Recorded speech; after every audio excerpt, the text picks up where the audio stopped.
하나님의 말씀은 신약성경 요한복음 4장 43절로 54절 말씀입니다. 잘 주지 말고 제가 공독하겠습니다. 이틀이 지남에 예수께서 거기를 떠나 갈릴리로 가시며 친히 증언하시기를 선지자가 고향에서는 높임을 받지 못한다 하시고 갈릴리에 이르심에 갈릴리인들이 그를 영접하니 이는 자기들도 명절에 갔다가 예수께서 명절 중 예루살렘에서 하신 모든 일을 보았음이더라. 예수께서 다시 갈릴리 가나에 이르시니 전에 물로 포도주를 만드신 곳이라 왕의 신하가 있어 그의 아들이 가버나움에서 병들었더니 그가 예수께서 유대로부터 갈릴리로 오셨다는 것을 듣고 가서 청하되 내려오셔서 내 아들의 병을 고쳐주소서 하니 그가 거의 죽게 되었음이라. 예수께서 이르시되 너희는 표적과 기사를 보지 못하면 도무지 믿지 아니하리라. 신하가 이르되 주여 내 아이가 죽기 전에 내려오소서. 예수께서 이르시되 가라 내 아들이 살아있다 하시니 그 사람이 예수께서 하신 말씀을 믿고 가더니 내려가는 길에서 그 종들이 오다가 만나서 아이가 살아있다 하거늘 그 낫기 시작한 때를 물은즉 어제 7시에 열기가 떨어졌나이다 하는지라. 그의 아버지가 예수께서 내 아들이 살아있다 말씀하신 그때인 줄 알고 자기와 그 온 집안이 다 믿으니라. 이것은 예수께서 유대에서 갈릴리로 오신 후에 행하신 두 번째 표적이니라. 아멘. 지난주에 이어서 계속 말씀을 전합니다. 예수님께서 고향 갈릴리에 가셨지만 그의 형제들부터 예수님을 믿지 않았습니다. 네가 무슨 대단한 사람이라고, 네가 뭔가 하나 했다고 우리는 너를 도저히 믿을 수 없다라고 오히려 형제들도 그를 멀리합니다. 고향 사람들도 역시 마찬가지입니다. 그가 나고 태어난 곳이기에 그의 어려서부터 자란 모습을 봐온 사람들은 아직도 그가 어린아이로 보였고 아직도 한참 뛰어노는 그저 소년에 불과한 듯한 그런 인상들이 그들의 머릿속에서 예수가 행하는 이적이든 예수가 말하는 어떤 하나님의 말씀이든 그 말씀을 듣고 굉장히 깨달음이 되고 정말 듣지 못했던 놀라운 이야기인 것은 사실이지만 그것을 들으면서도 그를 따를 마음은 전혀 없었던 것이 그들의 사람들의 모습이었습니다. 그래서 예수님께서는 자기의 동네에서 환영받지 못하는 그러한 사람이 되었고 그것을 주님도 이미 알고 계셨습니다. 그들에게 무엇을 한들 그들의 마음이 열려있지 않았기 때문에 그들이 받아들일 준비가 되어 있지 않았기 때문에 주님이 무슨 말을 해도 듣지 않는다는 것을 주님은 너무나도 잘 알고 계셨습니다. 그러던 중에 오늘 본문에 있는 말씀 속에 어느 왕의 한 신하가 자기 아들이 죽게 되어서 예수님이 이 근처에 왔다는 소식을 듣고 예수님께로 찾아왔습니다. 그리고 예수님께 말하기를 내 아들이 지금 죽게 생겼습니다. 거의 죽어가고 있습니다. 내가 여기 오는 동안 죽었는지도 모릅니다. 라고 아마 얘기했을 수도 있었을 것입니다. 그러니 속히 우리 집으로 내려가셔서 내 아들을 살려주십시오. 라고 주님께 요청을 합니다. 이렇게 주님 앞에 나와서 요청할 수 있었던 것은 주님이 전에 행하셨던 일을 들었기 때문입니다. 가나의 혼인잔치에서 많은 사람들이 잔치하다가 그만 포도주가 다 떨어졌는데 난감했던 그 상황에 예수님께서 돌항아리에 물을 가득 채워가고 하신 후에 그 물을 떠다가 주었는데 그 물이 포도주로 변하여서 모든 사람들에게 다 칭찬을 받았습니다.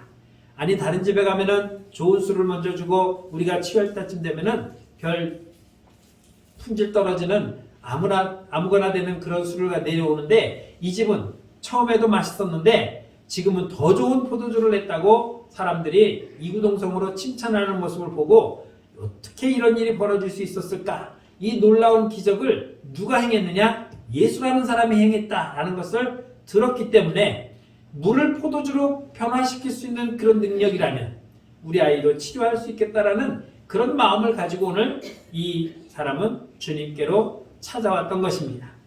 주님께 와서 아이의 치료를 요청했을 때 이 사람의 마음에는 주님이 자기의 부탁을 듣고 얼른 가서 내 아들을 고쳐줄 것이라고 생각했는데 가라! 네 아들이 나았다. 살아있다.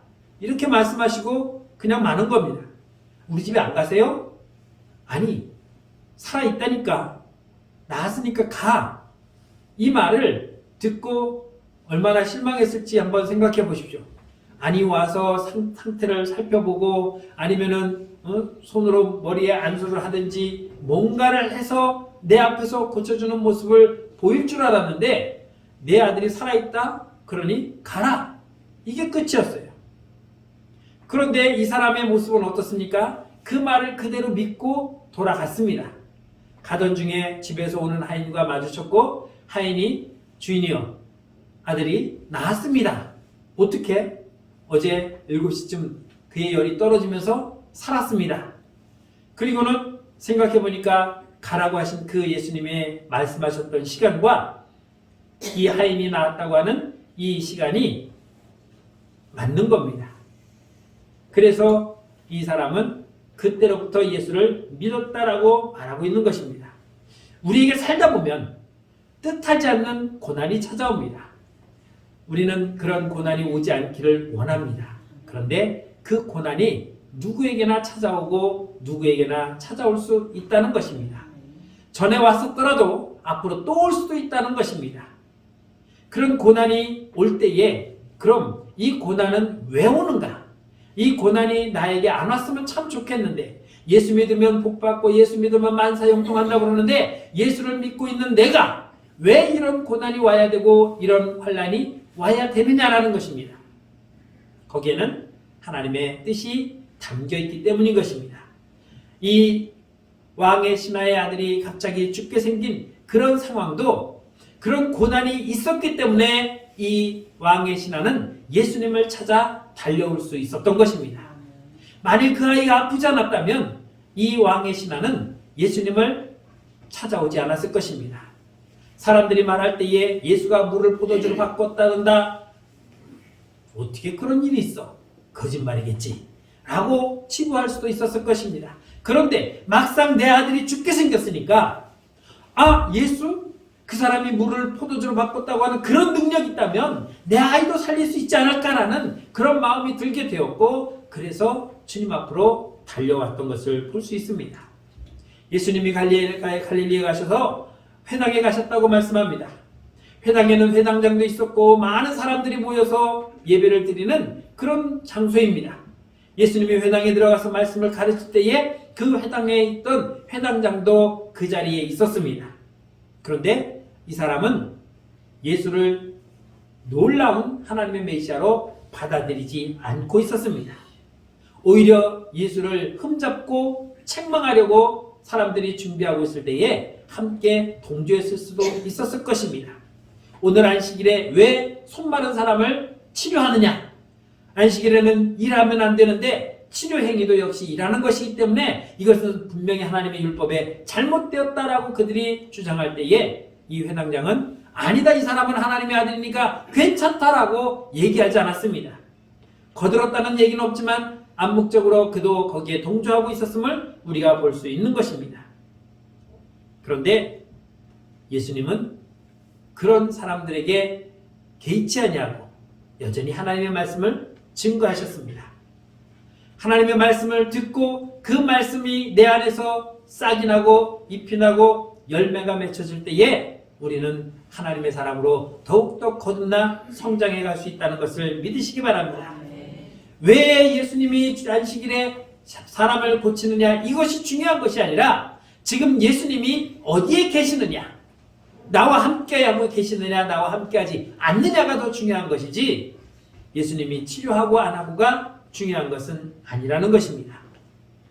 예수님이 그 자리에 있었을 때에 이 회당장이라고 하는 사람도 그런 마음을 가졌을 수도 있었을 것입니다. 그런데 그가 변화된 이유는 무엇입니까? 그에게 있었던 딸이 병들어 죽게 되었음으로 말미암아 이 역시 주님을 찾을 수밖에 없었다는 것입니다. 이 회당장 야이로도 주님에게 오지 않을 수 있었습니다. 왜? 아무 일도 없었기 때문에.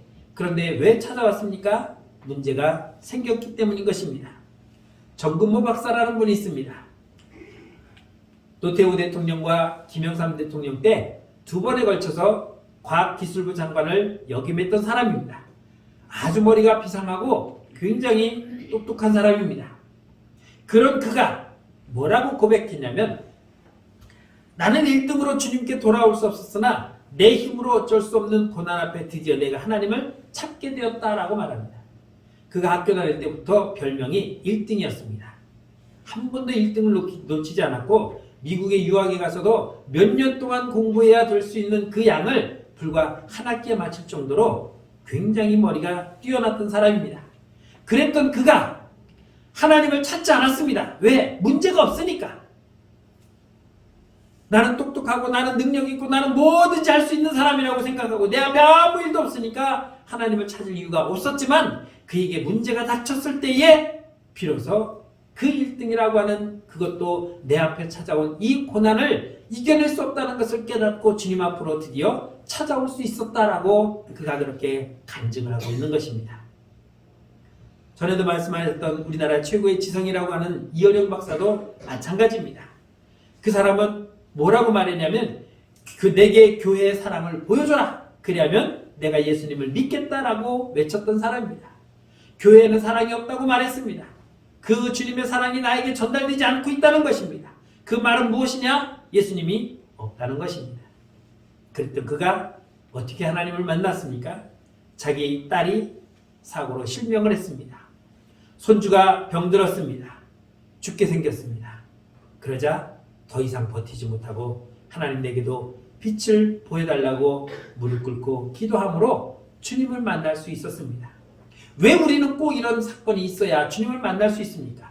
이런 사건이 없어도 주님을 만날 수 있는데 꼭 문제가 생겨야 주님을 찾아오는 이유는 다른 것 아닙니다. 하나님 기다려도 안 오기 때문이죠. 저희 어머니가 그랬습니다.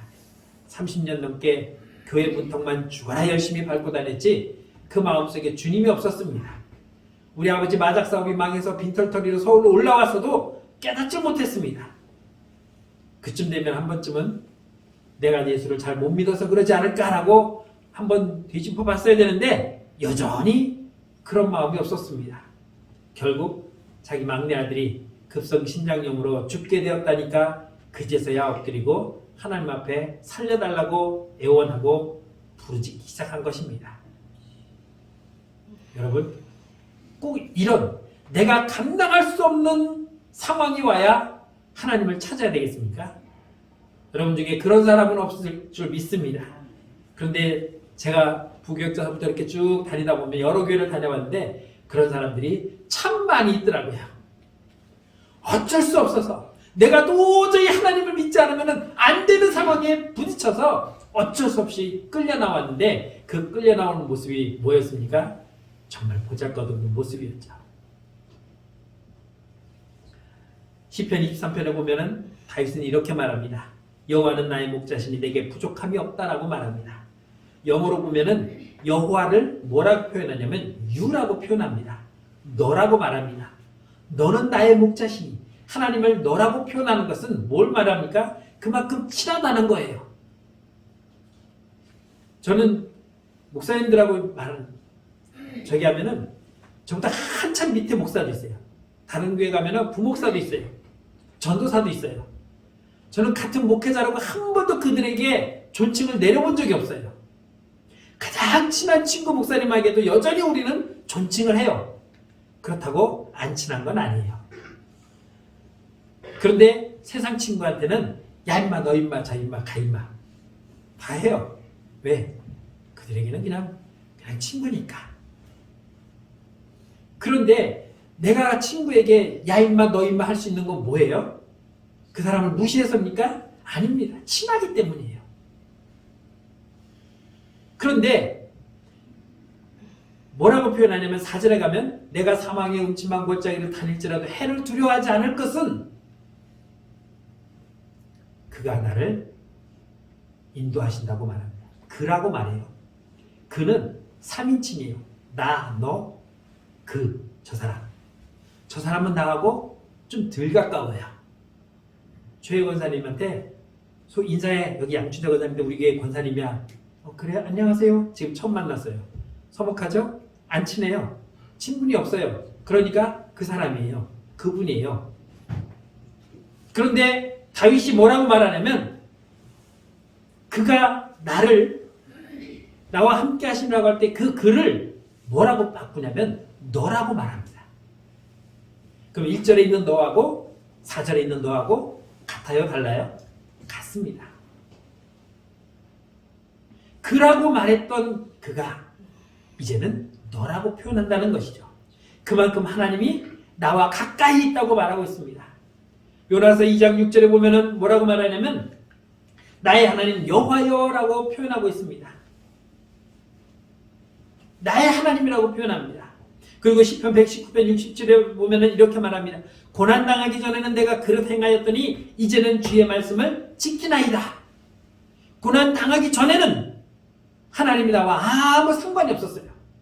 그런데 내가 고난을 당하고 보니까 하나님이 내게 필요한 분이었고 그분이 나를 이 고난에서 건져준 분이기에 이제 내가 그의 말을 듣고 있다는 것입니다. 그러면서 71절에 뭐라고 표현하냐면 고난당한 것이 내게 유익이라.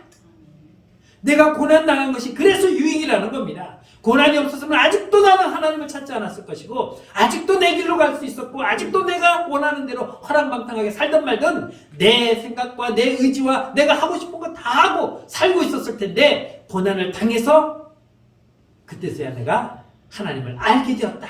이것이 복이고 이것이 은혜인 것을 믿으시기 바랍니다. 여러분 이런 고난이 있기 때문에 우리가 하나님을 만날 수 있었던 것입니다. 그래서 하나님 우리에게 고난을 주시는 거죠. 가장 좋은 건 고난 없이 주님을 만나는 것이 가장 좋았을 텐데 그럼에도 오지 않으니까 하나님은 고난을 통해서 나를 불러들이고 계시다는 것입니다. 그런 내 앞에 온 고난이 무엇입니까? 복이에요. 이런 고난조차도 오지 않는 사람은 끝내 오지 않는 사람은 참 불쌍한 사람이죠. 그러니 더 큰 고난이 오기 전에 우리는 빨리 하나님 앞에 내가 나왔다는 사실을 우리는 감사해야 될 것입니다. 하나님이 우리에게 고난을 주는 두 번째 의미는 믿음을 통해서 우리에게 듣게 하시기 위한 것입니다. 요한복음 4장 47절에 보면 그가 예수께서 유대로부터 갈릴리로 오셨다는 것을 듣고 가서 청하되 내려오셔서 내 아들의 병을 고쳐주소서라고 오늘 말하고 있습니다. 그가 예수를 듣지 않았다면 그는 그냥 그 아이들이 죽는 것을 볼 수밖에 없었을 것입니다. 그런데 사람들이 말합니다. 예수가 이런 일을 했대. 그 소리를 들은 겁니다. 여러분 우리는 예수를 전해야 됩니다. 우리에게 능력은 없습니다. 누가 아프다 그러면 목사님 기도 좀 해주세요. 제가 기도한다고 벌떡벌떡 일어나면 얼마나 좋겠습니까마는 저는 그런 능력 없어요. 그냥 저도 같은 마음으로 기도할 뿐입니다. 그래서 우리는 아무 능력이 없어요. 그런데 우리에게는 기가 막힌 능력이 있어요. 여러분도 다 있습니다. 무슨 능력인지 아십니까? 가서 퍼뜨리는 능력. 하지 말라고 해도 이건 비밀이니까 너만 알고 있으래도 굳이 가서 또 딴 사람한테 퍼뜨리는 능력은 아주 뛰어납니다. 그 능력을 여러분 활용하십시오. 가서 예수님 좀 제발 떠들어내십시오. 예수님 좀 소문 좀 내십시오. 예수님은 이런 분이다. 예수님은 이런 분이다라고 온 세상 다니면서 떠버리십시오. 듣는 자가 있는 줄 믿습니다. 그 사람이 누군가는 모르지만 그 소문을 듣고 나도 예수님을 한번 만나야겠다라고 찾아오는 역사가 일어나는 것입니다. 소문을 내야 돼요. 소문이 안 나면 못 들어요. 아직도 예수님을 듣고 싶은 자가 있는데 아직도 예수님을 들어야 할 사람들이 많이 있는데 우리가 꼭 다물고 소문을 안 내니까 도대체 그 사람들이 듣지를 않아요. 여러분 소문 내시기를 주의 이름으로 축원합니다. 이제 뭐 어떤 연인이 어떻대, 뭐 그가 뭐 어떻대, 코를 높였대, 뭐 어디를 키웠대, 누구랑 사귄대, 이혼했대, 뭐 했대, 이런 소문만 내지 마시고 예수님 소문을 내시기 바랍니다. 그렇게 말씀을 들어야 그것이 역사가 나타나게 되는 것입니다. 소문은 내가 내지만 역사는 하나님이 나타내십니다. 이런 표적을 주님에게서 나타낸 것을 우리는 하나님의 진정한 역사라는 것을 보여주어야 됩니다. 예수님이 가라고 말했습니다. 내가 니네 집까지 안 가도 되니까 그냥 나았으니 가라. 이 말씀을 들은 그가 믿음을 듣고 돌아갑니다.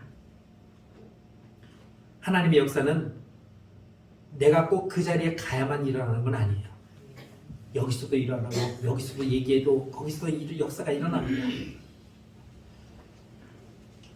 가끔 목사님 기도해 주세요 하고 전화가 와요.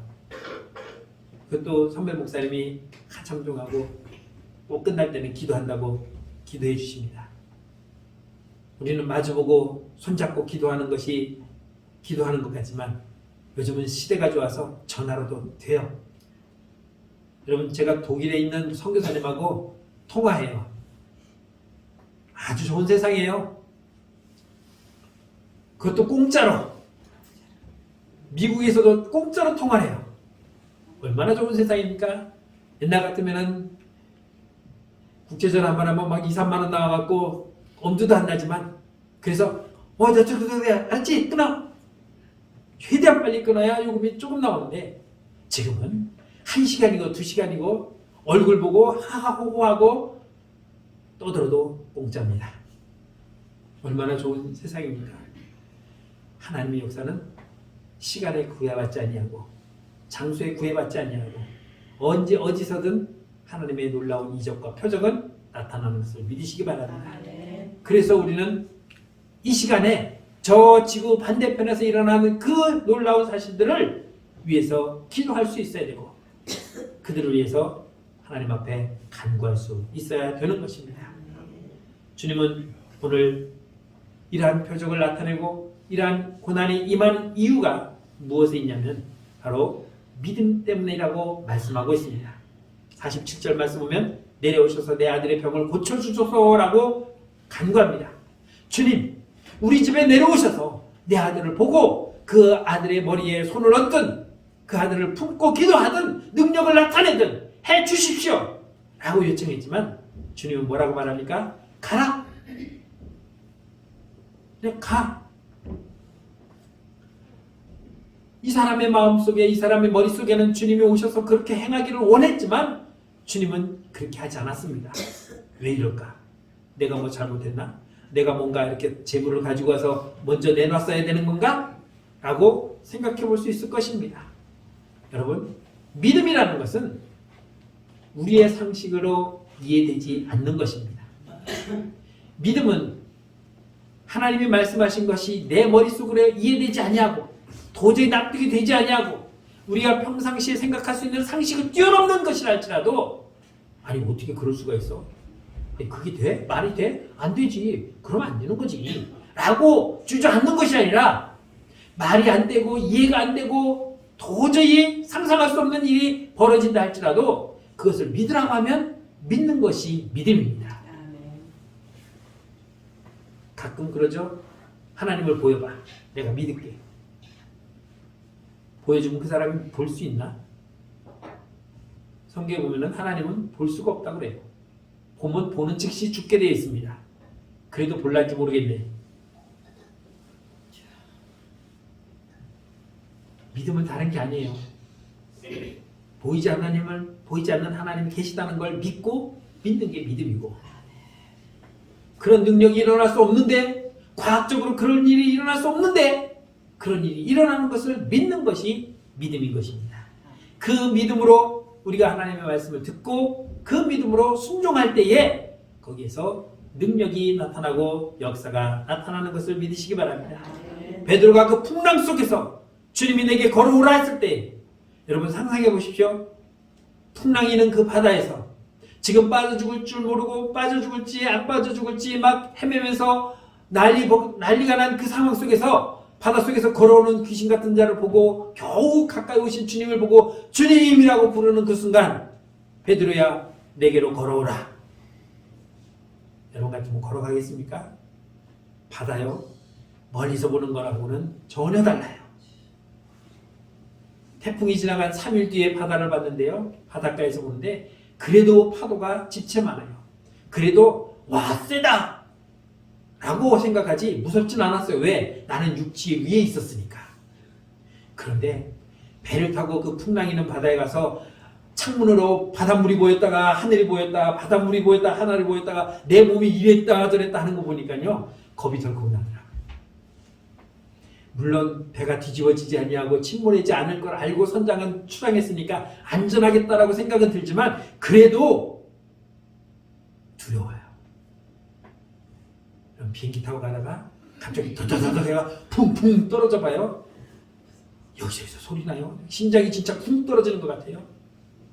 그러니 가끔 사고 나는 거 들어보면 비행기 한 200m 쿵 떨어졌대요. 그래서 사람이 천장에 올라가서 머리를 뒤집히고 카트가 날아다니면서 부상을 입는 상상이 안 되죠? 그냥 갑자기 푹 떨어지는 거예요. 한 200m를 그냥 그 비행기가 푹 떨어진다고 생각해요. 그러니까 벨트 맨 사람들은 괜찮은데 벨트 안 맨 사람들은 푹 떠버리는 거예요. 그러면 어떻게 되죠? 아이 그래도 비행기는 안 떨어져. 괜찮아. 이렇게 됐겠습니까? 난리 났겠죠. 안 봐도 비디오죠. 믿음은 의심하는 것이 없어야 됩니다. 묻지도 따지도 않냐고.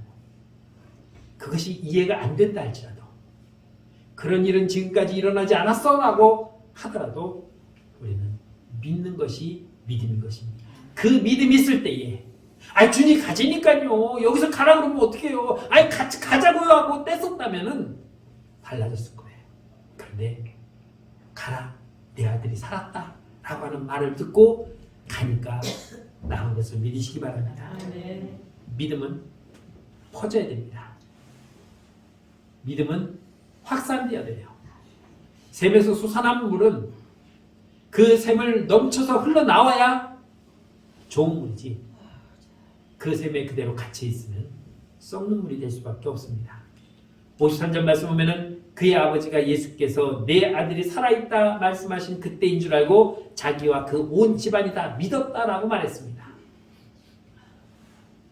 그 시간에 그 상황에서 집에 있던 내 아이가 나았다는 것을 알고 뭐 했습니까? 온 집안이 믿었답니다. 무슨 말입니까? 얘들아 이리 와 담아.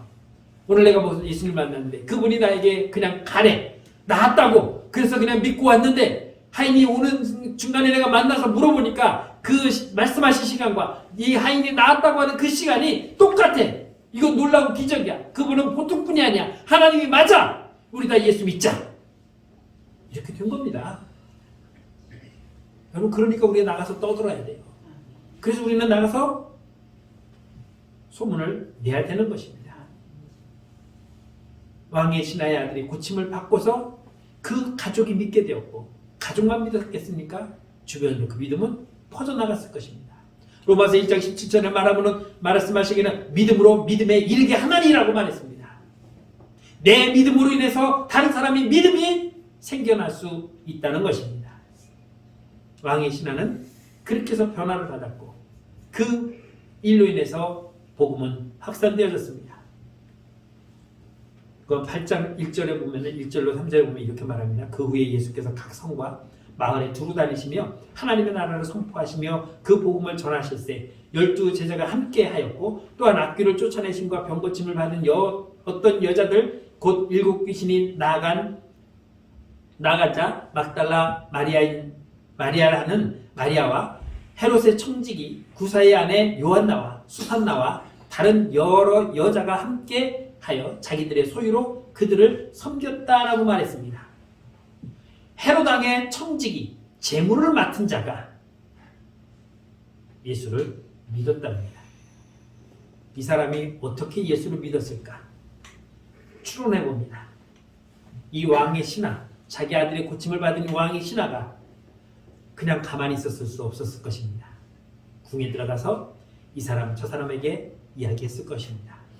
3절에 보면은 헤롯의 청지기 구사의 아내 요한나라고 말합니다.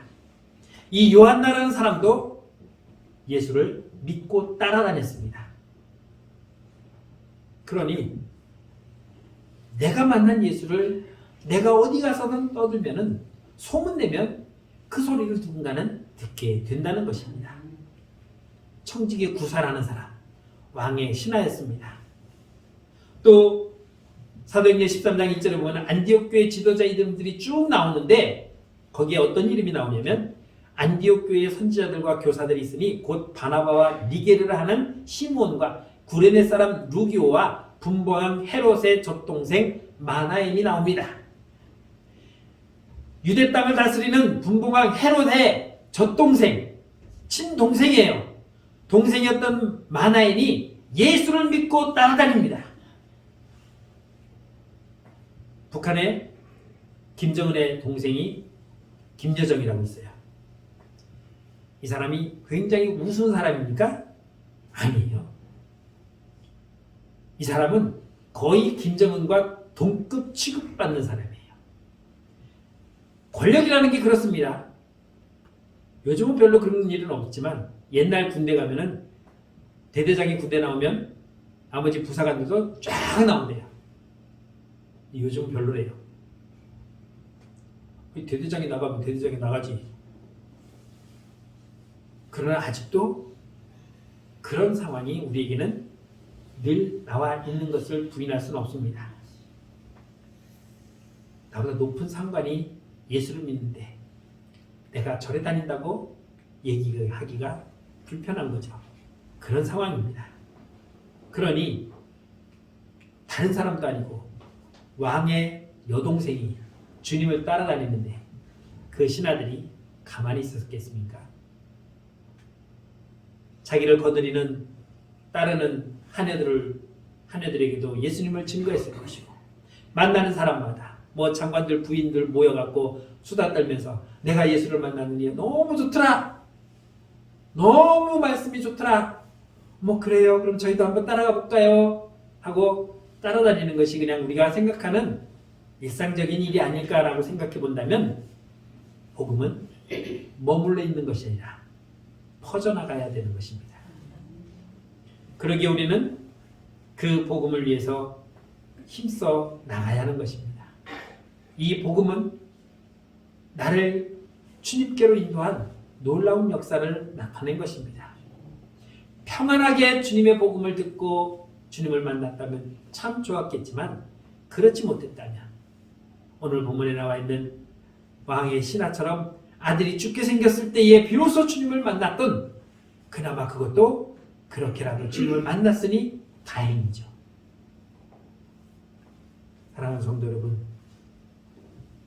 저와 여러분들에게는 누구를 치료하고 누구에게 내가 역사할 만한 그런 능력은 없지만 주님을 소문낼 능력만큼은 탁월합니다.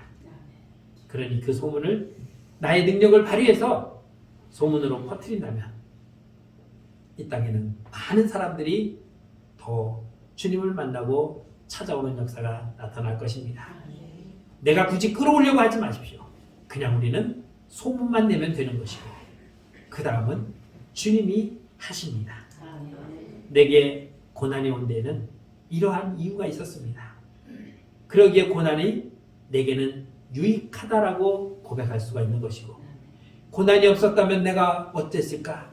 아유 끔찍해. 내가 주님을 못 만났을 텐데 주님이 나에게 이런 고난을 통해서 만나게 하셨으니 얼마나 감사한가 라고 하는 그 체험, 그 주님을 만난 놀라운 역사를 소문내어서 고난이 고난으로 끝나는 것이 아니라 축복이 된 여러분들의 그 간증을 나누는 저와 여러분들의 삶이 되기를 주의 이름으로 축원합니다. 찬양하겠습니다.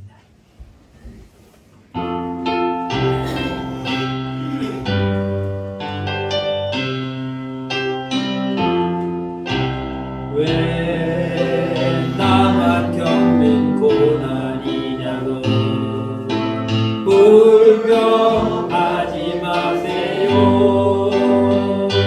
고난의 뒷면에 있는 주님이 주실 축복 미리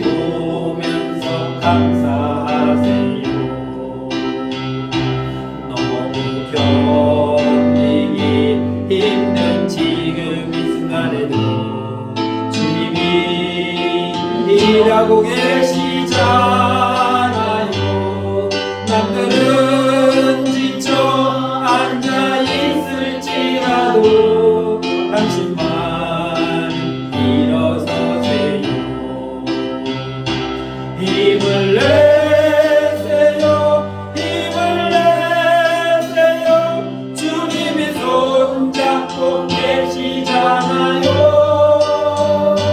주님이 나와 함께함을 믿는다면 어떤 역경도 이길 수 있잖아요. 왜 이런 슬픔 찾아왔는지 원망하지 마세요. 당신은 잃은 것보다 주님께 받은 은혜 더욱 많음에 감사하세요.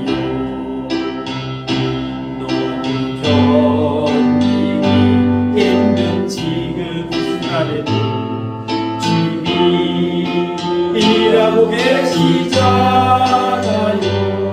남들은 지쳐 앉아있을지라도 당신만은 일어서세요. 힘을 내세요. 힘을 내세요. 주님이 손잡고 계시잖아요. 주님이 나와 함께함을 믿는다면 어떤 역경도 이길 수 있잖아요. 참 좋으신 하나님 은혜 감사합니다. 고난이 우리에게는 저주와 같았고 정말 헤어날 수 없는 깊은 수렁과 같은 줄 알았는데 이 고난이 주님을 만나게 하셨습니다. 이 고난이 나를 살게 하셨습니다. 주님, 이 고난이 없었다면 오늘 내가 없었으면 주님 앞에 고백합니다.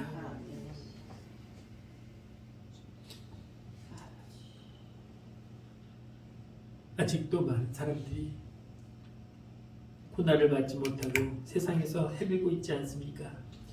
그들에게 감당할 만한 고난을 통해서 그들에게 은혜를 주시고 그들이 주님을 만날 수 있는 놀라운 역사가 일어날 수 있도록 우리가 나가서 주님을 소문내며 주님을 외치며 주님을 증거하는 믿음의 삶이 되게 하여 주옵소서.